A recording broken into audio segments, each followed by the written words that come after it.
is Gamm-MEE, Black Stories with Gamm-MEE. Did anybody remember this? Any other grandmothers? Today, stories are going to be for Denver, Dion, your dad says hi.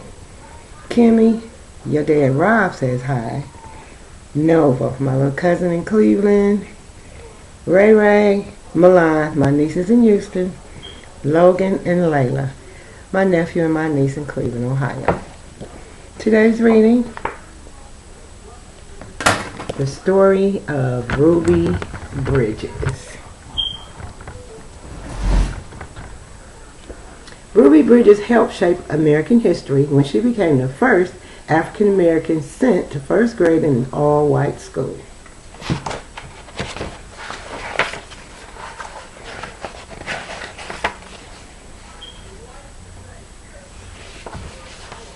Ruby Bridges was born in a small cabin near Tylertown, Mississippi. "We were very poor, very, very poor," Ruby said. "My daddy worked picking crops. We just barely got by. There were times when we didn't have much to eat. The people who owned the land were bringing in machines to pick the crops, so my daddy lost his job. And that's when we had to move. I remember us leaving. I was 4, I think.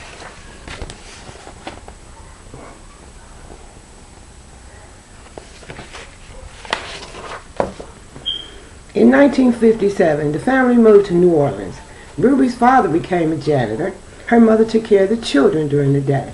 After they were tucked in bed, Ruby's mother went to work scrubbing floors in a bank. Every Sunday, the family went to church. "We wanted our children to be near God's Spirit," Ruby's mother said. "We wanted them to start feeling close to Him from the very start."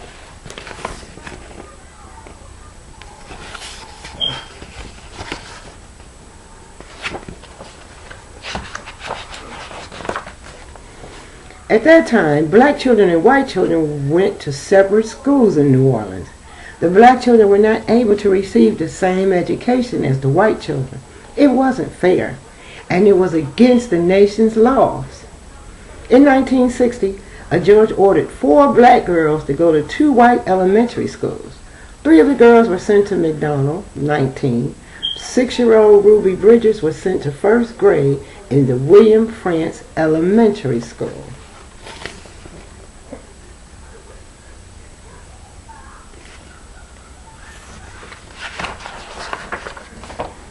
Ruby's parents were proud that their daughter had been chosen to take part in an important event in American history. They went to church. "We sat there and prayed to God," Ruby's mother said, "that we'd all be strong and we'd have courage and we'd get through any trouble. And Ruby would be a good girl and she'd hold her head up high and be a credit to her own people and a credit to all the American people. We prayed long and we prayed hard."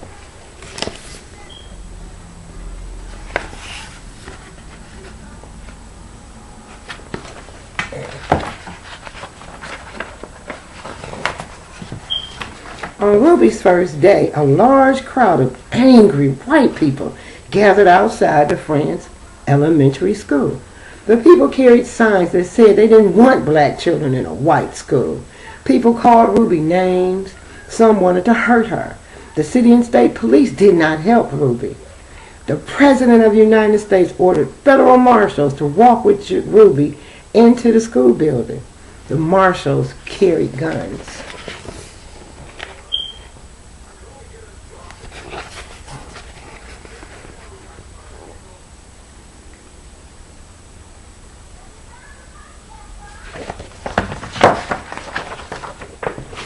Every day for weeks that turned into months, Ruby experienced that kind of school day.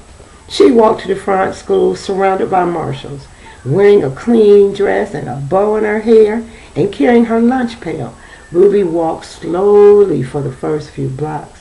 As Ruby approached the school, she saw a crowd of people marching up and down the street. Men and women and children shouted at her. They pushed toward her. The marshals kept them from Ruby by threatening to arrest them. Ruby would hurry through the crowd and not say a word.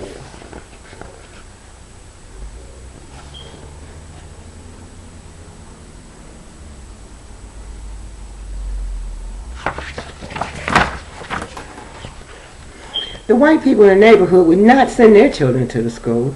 When Ruby got inside the building, she was all alone except for her teacher, Mrs. Henry. There were no other children to keep Ruby company, to play with and learn with, to eat lunch with. But every day, Ruby went into the classroom with a big smile on her face, ready to get down to the business of learning. She was polite and she worked well at her desk, Miss Henry said. She enjoyed her time there. She didn't seem nervous or anxious or irritable or scared. She seemed as normal and relaxed as any child I've ever taught. So Ruby began learning how to read and write in an empty classroom, an empty building.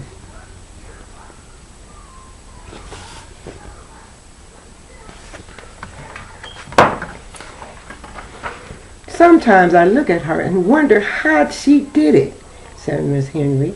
How she went by those mobs and sat here all by herself and yet seemed so relaxed and comfortable.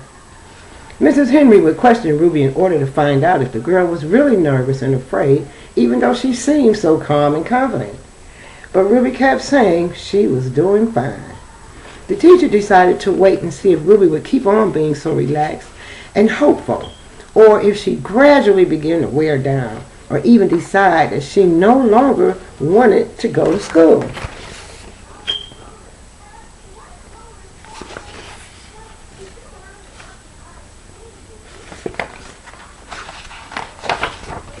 Then one morning, something happened. Miss Henry stood by a window in her classroom as she usually did, watching Ruby walk toward the school. Suddenly, Ruby stopped, right in front of the mob of howling and screaming people. She stood there facing all of those men and women. She seemed to be talking to them.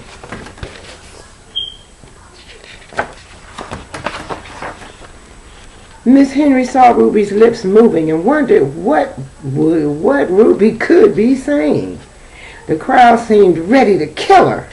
The marshals were frightened. They tried to persuade Ruby to move along. They tried to hurry her into the school, but Ruby would not budge.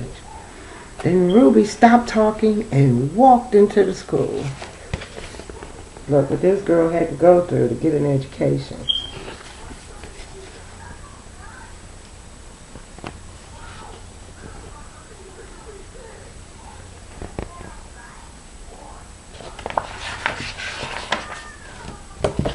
When she went into the classroom, Miss Henry asked her what happened. Miss Henry told Ruby that she'd been watching and that she was surprised when Ruby stopped and talked with the people in the mob. Ruby became irritated. I didn't stop and talk with them, she said. Ruby, I saw you talking, Mrs. Henry said. I saw your lips moving. I wasn't talking, said Ruby. I was praying. I was praying for them. Every morning, Ruby had stopped a few blocks away from school to say a prayer for the people who hated her.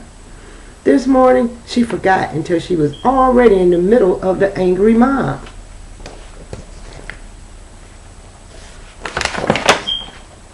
When school was over for the day, Ruby hurried through the mob as usual.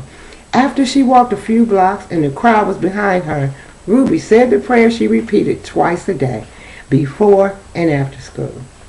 Please, God, try to forgive these people, because even if they say those bad things, they don't know what they're doing. So you could forgive them, just like you did those folks a long time ago, until they said, when they said terrible things about you.